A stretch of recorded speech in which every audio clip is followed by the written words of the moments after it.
राहुल को खेलना बहुत पसंद था।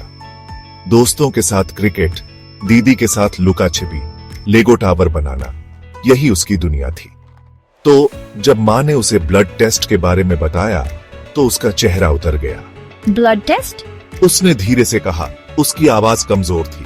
माँ समझ गई। उसने उसे कसकर गले लगाया। चिंता मत कर मेरे बहादुर बच्चे, बाद में हम घूमने चलेंगे, सिर्फ तुम और मैं साइकिल लूंगा। माँ राहुल की आंखों में थोड़ी चमक आ गई। शायद ये इतना बुरा नहीं होगा। माँ हमेशा जानती थी कि चीजों को कैसे बेहतर बनाना है। उसने उसके पसंदीदा समोसे और रसगुल्ले की बात की। मालीपुर स्टेशन के पास वाली दुकान से जो खूब स्वादिष्ट होते हैं। राहुल ने बहादुर बनने की कोशिश की, लेकिन सुई के चुभने के ख्याल से उसका पेट मचलने लगा। उसने माँ का हाथ थोड़ा और कसकर पकड़ लिया। माँ ने भी हाथ दबाया।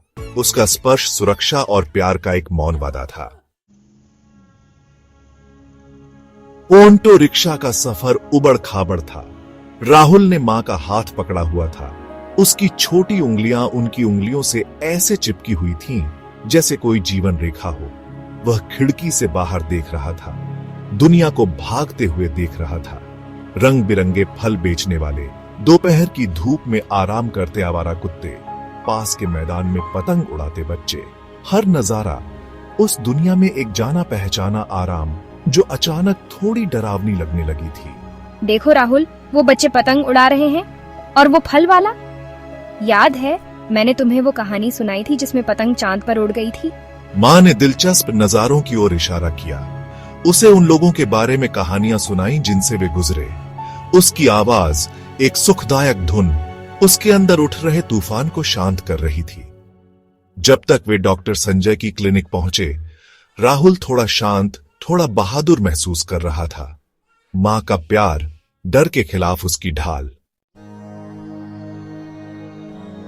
क्लिनिक लोगों से भरा हुआ था। एंटीसेप्टिक की खुशबू हवा में उड़ रही थी। राहुल की आंखों में आंसू आ गए। उसे यह जगह देखकर थोड़ा सा डर लगा। इसमें अजीब सी दवाओं की खुशबू आ रही थी और लोग शांत बैठे थे। वह घर जाना चाहता था, अपने दोस्तों के साथ खेलना चाहता था। देखो राहुल, वो बहादुर है, बिल्कुल तुम्हारी तरह। माँ ने उसकी बेचैनी को भांप लिया। उसने उसका हाथ पकड़ लिया।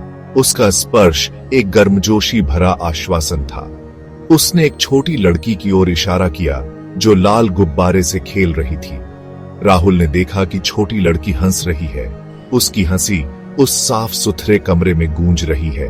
काश वह भी इतना बेफिक्र हो पाता। रामलाल ने उसका नाम पुकारा और श्यामलाल ने राहुल का ब्लड सैंपल लिया। राहुल का दिल तेजी से धड़कने लगा। उसने माँ की ओर देखा। उसकी आंखें विनती कर रही थीं। वह उसके सामने घुटनों के बल बैठ गई। उसकी आंखें उसकी आंखों के बराबर थीं। तुम मेरे बहादुर बच्चे हो राहुल, तुम्हें पता भी नहीं चलेगा और ये टेस्ट हो जाएगा। देखो, अगर तुम बहादुर रहे तो हम बाद में मालीपुर में सारी ट्रेनें गिनेंगे। सुई का चुभना जल्दी था, जैसे एक छोटी चींटी ने काट लिया हो। राहुल रोया भी नहीं। उसने माँ की ओर देखा। उसकी आंखें आश्चर्य से फैली हुई थीं। उसने कर दिखाया, वह बहादुर था। माँ मुस्कुराई। उसकी आंखें गर्व से चमक रही थीं। वह हेल्थ डायग्नो स्कैन एंड लैब्स में लोगों का ब्लड टेस्ट होते देख रहा था। थोड़ी देर में वे हेल्थ डायग्नो स्कैन से बाहर निकल आए। हाथों में हाथ डाले राहुल जाते जाते मालीपुर रेलवे क्रॉसिंग पर ट्रेनें गिन रहा था। उसने उस दिन सीखा कि छोटे छोटे डर पर भी काबू पाया जा सकता है, खासकर जब मां साथ हो। और रसगुल्ले, उसकी छोटी सी बहादुरी के बाद उनका स्वाद और भी अच्छा लगा। आखिरकार कभी कभी सबसे बड़े सपनों को भी साहस की जरूरत होती है, छोटी छोटी चीजों में भी। हेल्थ डायग्नो स्कैन एंड लैब्स, आपकी सेहत हमारी जिम्मेदारी।